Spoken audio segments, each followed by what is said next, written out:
wa barakaatu mbokki julli di mbokki taalibe yéen ñu ñuy teewlu ci seen bi nga xam ne mooy waa Kër Baye Serigne Diaw Mansour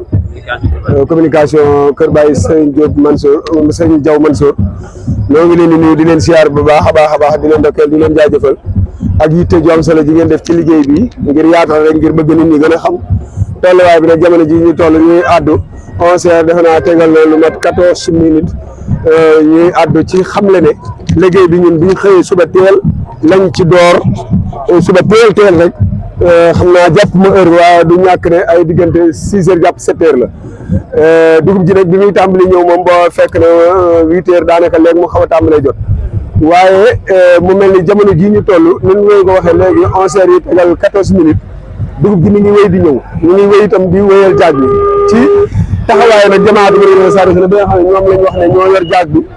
te ñoom itam seen liggéey mooy saa bu ñu xëyee ñëw ci jaag bi ngir saytu ko dëgg la nag jamono jii ñu toll ni ñu doon def ci suba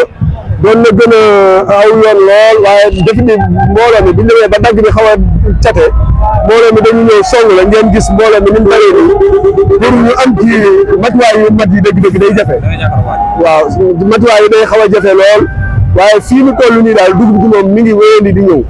wax nañ ne nag ñu bari wax nañ ne côté gànnaar bi dugub ji moom mel na ne liñ fi ren xaw na fee jeex waaye côté Saloum bii nag ba léegi sax information yi ñu jot léegi mooy dugub ji des na fi waaye dagg bi tam des na fi donte dagg bi bëriwul waaye jamono ji ñu toll daal li ñu leen mën a wax mooy jamaatu mu sànni ak mbooloo mépp ñu ñaanandoo nekk ci jaag bi di ko saytu ngir mu mucc ay mel ni mu war a mel oto yi itam ñu ngi dem ci côté Saloum bi di dem di del si loolu daal lañ mën a amagul ci lu ñu leen mën a teg seen loxo incha allah askan wi wala taalibe yi li ñu leen mën a wax mooy bu sëriñ bi xasee joxe ndigal ndamul taalibe mooy lu mu nekkoon na ko bàyyi te dem ci ndigalu sëriñ bi moo xam ñi yàlla jàppandil ñu mën a teew moo xam ñi yàlla jàppandil mënuñoo teew waaye fii moom liggéeyal sëriñ bi dafa yomb kenn mënut a ñëw fenn te doo teewal dara loo sori sa jëmm mënut a ñëw sa alal mën na ñëw su ko defee li ñuy bàyyi loo xel rek mooy ñu xam ne ndigalu sëriñ bi daal boo xasee rek jëfe ga rek mooy la ci am solo rafetal ga da ci am solo rafetal ga moo ñu yóbbu ba ci borom oto yi ni nga leen waxee bu ñuy ñëw ci jaag bi ñuy ànd ak seeni xel te xam ne ñi fi dajee ñëpp kenn leen fi dajale muy Cheikh Moustapha Mbacké Mouhamed kon du jaadu kenn koo xam ne ni wóor na sa morom Cheikh Moustapha moo ko fi indi mu andi la fi ngeen di am aw ñal ci ay wax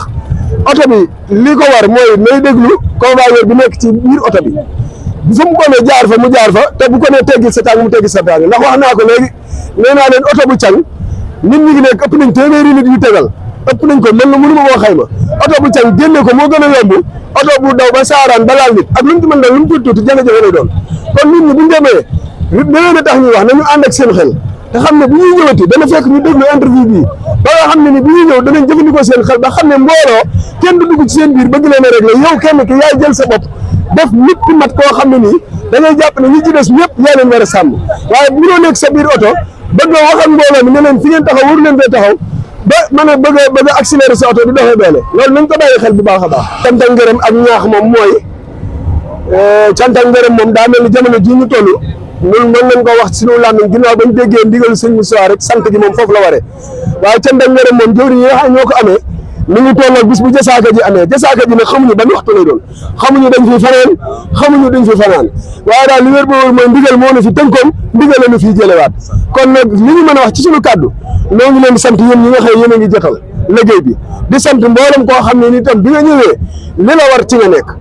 di santaat Cheikh Moussa mi nga xam ne nii moo nu dimbali ba ñuy jëriñu fii wasalaam